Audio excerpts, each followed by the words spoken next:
मित्रांनो, नवरात्रीच्या 9 दिवसांमध्ये वेगवेगळ्या ग्रहांचं गोचर होतंय. अर्थात ग्रह राशी परिवर्तन करतायत.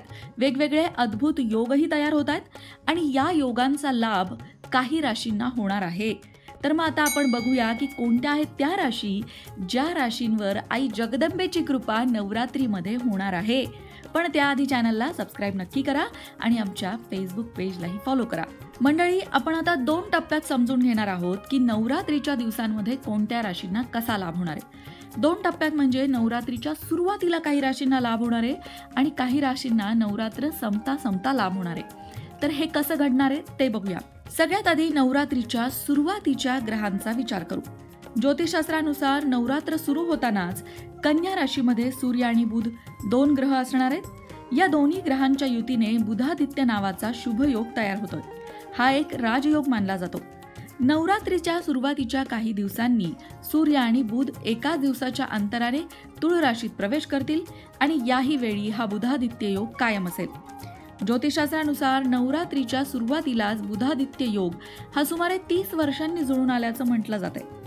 आई जगदंबेच्या कृपेने या योगाचा लाभ 5 राशींच्या व्यक्तींना होणार आहे आणि त्या व्यक्तींमध्ये सगळ्यात पहिली रास आहे मेष रास.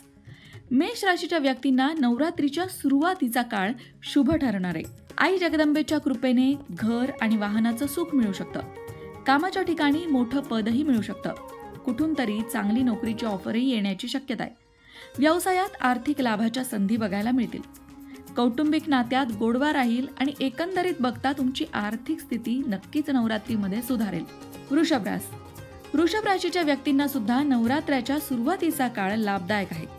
नवरात्रीच्या काळामध्ये आई जगदंबेच्या कृपेने आणि बुधादित्य योगाच्या प्रभावाने बरेच दिवस अडकलेलं धन मिळण्याची शक्यता आहे. करिअरमध्ये प्रगती होईल. अधिकारी वर्ग तुमच्या कामाची प्रशंसा करेल. ऑफिसमध्ये काही महत्त्वाच्या जबाबदाऱ्या तुमच्यावर सोपवल्या जाऊ शकतात. मुलांच्या करिअरबाबत सुद्धा काही चांगली बातमी तुम्हाला या काळात मिळू शकते.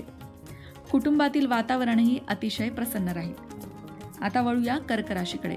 मी मगाशी म्हटलं तसं नवरात्रीच्या सुरुवातीला काही राशींना लाभ होणार आहे आणि काही राशींना नवरात्र संपता संपता लाभ होणार आहे. तर सुरुवातीला लाभ होणाऱ्यांमध्ये कर्क राशीचा सुद्धा नंबर आहे.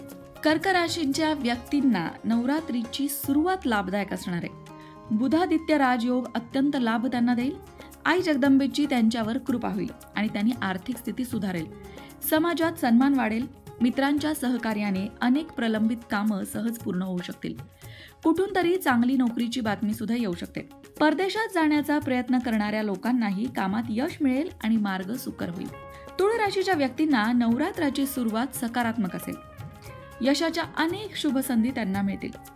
नवरात्रीमध्ये देवी दुर्गेचा उपवास केल्याने अपेक्षित फळ मिळू शकतं.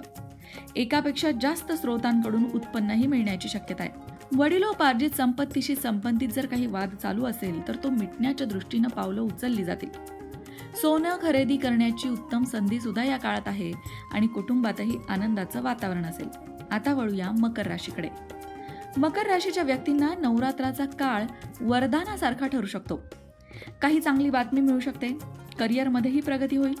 लोखंडाच्या व्यापारात गुंतलेल्यांचा नफा दुप्पट वेगाने वाढेल. घरात भौतिक सुखाच्या साधनांमध्ये वाढ होईल. नोकरदारांना पदोन्नती आणि पगार वाढ होण्याचं चिन्ह आहे. कामावर लक्ष मात्र केंद्रित करावं लागेल आणि आरोग्याची काळजीही घ्यावी लागेल. नवरात्र सुरू झाला की 17 ऑक्टोबर रोजी नवग्रहांचा राजा मानला गेलेला सूर्य कन्या राशीतून तुळ राशीत प्रवेश करेल. सूर्याच्या तुळ गोचरानंतर त्रिग्रही योग जुळून येत आहे आणि या त्रिग्रही योगाचा सुद्धा काही राशींना लाभ होणार आहे. त्यामध्ये सगळ्यात पहिली रास म्हणजे मिथुन रास. मिथुन राशीच्या व्यक्तींना सूर्यगोचर शुभ फलदायी ठरू शकतं. प्रेमसंबंध घट्ट होतील. नवीन नोकरीच्या शोधात असाल तर नवीन नोकरीची ऑफरही मिळू शकते. मिथुन राशीचा स्वामी बुध आहे. सूर्य आणि बुध यांच्यात खूप चांगले संबंध आहेत. त्यामुळेच हे संक्रमण लाभदायक ठरेल. सिंह रास. सिंह राशीच्या व्यक्तींना सूर्यगोचर यशकारक ठरेल. करिअरमध्ये प्रगती होईल.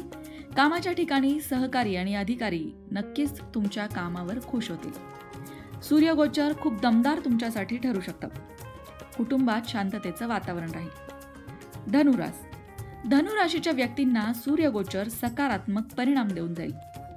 तुमच्याही करिअरमध्ये प्रगतीच होईल.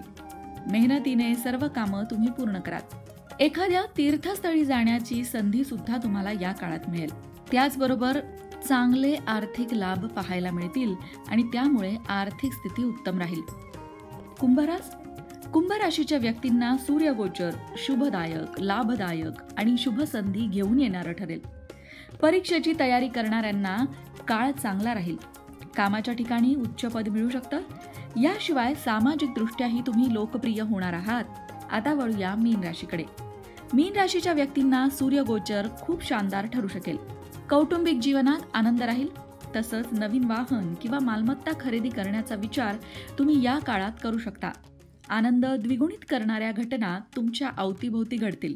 मंडळी, याशिवाय तुमच्या पत्रिकेमध्ये किंवा तुमच्या कुंडलीमध्ये काही अशुभ योग जरी असले तरी सुद्धा नवरात्रीमध्ये तुम्ही काही खास उपाय केले तर ग्रह शांती होत असते.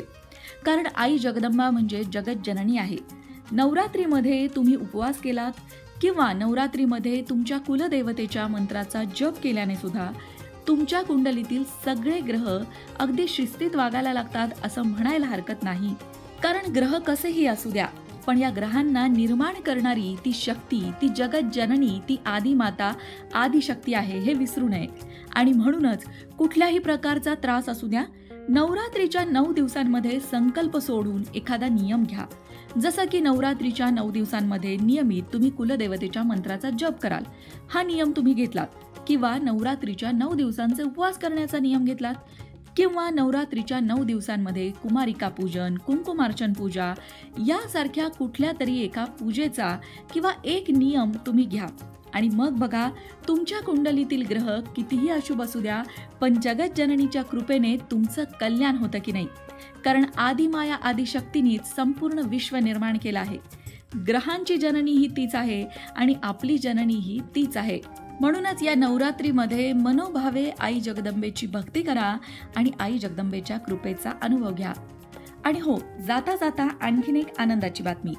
आता 30 ऑक्टोबरला म्हणजे नवरात्र संपल्यानंतर 30 ऑक्टोबरला राहू केतूंचं सुद्धा राशी परिवर्तन होणार आहे आणि त्यामुळे 4 राशींची गुरु चांडाळ योगातून सुटका होणार आहे. त्या 4 राशी कोणत्या आहेत? त्या 4 राशींपैकी पहिली रास आहे मेष रास, दुसरी रास आहे सिंह रास, तिसरी रास आहे तुळ रास आणि चौथी रास आहे धनु रास. या राशींची गुरु चांडाळ योगातून सुटका होणार आहे. म्हणजेच नवरात्रीनंतर सुद्धा या राशींना लाभच लाभ होणार आहे. मग मंडळी, कमेंट बॉक्समध्ये आई जगदंबेचा उदो उदो लिहायला विसरू नका. अशाच प्रकारच्या माहितीपूर्ण व्हिडिओंसाठी लोकमत भक्ती चॅनलला सबस्क्राईब करा आणि बेल आयकॉनवर सुद्धा क्लिक करा, म्हणजे आमच्या नवनवीन व्हिडिओचं नोटिफिकेशन तुम्हाला मिळत राहील. तसंच योग्य आध्यात्मिक मार्गदर्शनासाठी लोकमत भक्तीच्या फेसबुक पेजला फॉलो करायला विसरू नका.